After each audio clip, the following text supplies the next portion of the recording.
તલગાજરડામાં શ્રીમદ ભાગવત કથાનો લાભ ભાવિકો લઈ રહ્યા છે. તલગાજરડામાં ભાવિક શ્રોતાઓ શ્રીમદ ભાગવત કથાનો લાભ લઈ રહ્યા છે. શ્રી મોરારી બાપુના અહેતુ અનુગ્રહ સાથે તલગાજરડા ગામે શનિવારથી શ્રીમદ ભાગવત કથા લાભ મળી રહ્યો છે. સમસ્ત તલગાજરડા ગામ દ્વારા શ્રી આશીષભાઈ વ્યાસના વ્યાસાસને યોજાયેલ આ ભાગવત કથાનો લાભ ગ્રામજનો તેમજ આજુબાજુના ગામોના ભાવિક શ્રોતાઓ લઈ રહ્યા છે. કથામાં વિવિધ પ્રસંગોની ભક્તિ ભાવ અને ઉત્સાહ સાથે ઉજવણી કરવામાં આવી રહી છે. સુખદેવજી આવ્યા, પરીક્ષિતે જોયું ભગવાન પધાર્યા છે. સુખદેવજી પધાર્યા છે કે દોડતા પરીક્ષિત ગયા, હાથ પકડીને સુખદેવજીને લઈ આવ્યા. એક સિંહાસન પર બેસાડી પુષ્પની માળા પહેરાવી અને સુખદેવજીને બહુ વિનય સાથે પ્રણામ કર્યા. વારંવાર સુખદેવજીને જોયા ને એટલે ખબર પડી ગઈ પરીક્ષિત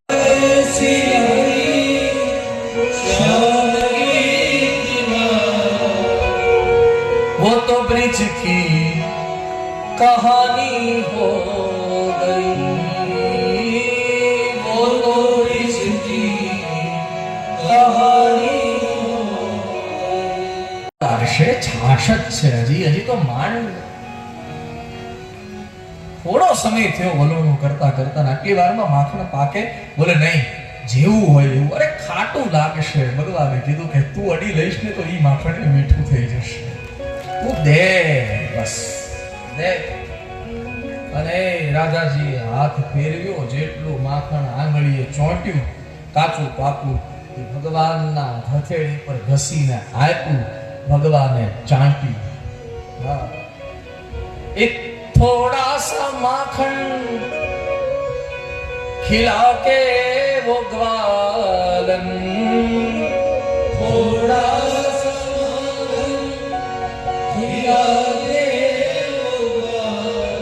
अन्नपूर्णा सीदानी हो गई, अन्नपूर्णा सीदानी हो गई. माया जवनिका छन्नम अज्ञान अधोक्षजमव्ययम्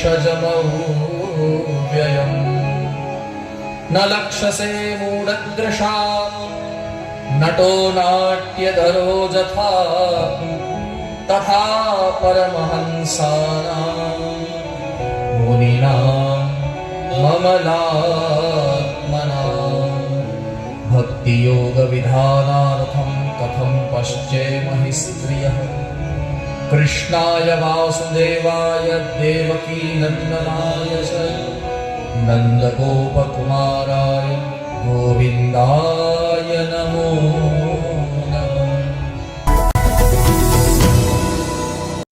સમાજ માટે સત્ય માટે સત્યપૂર્ણ સમાચાર પ્રસારણ આપના મોબાઈલ પર તરત જ લાઈક કરો, શેર કરો અને સબસ્ક્રાઈબ પણ કરો.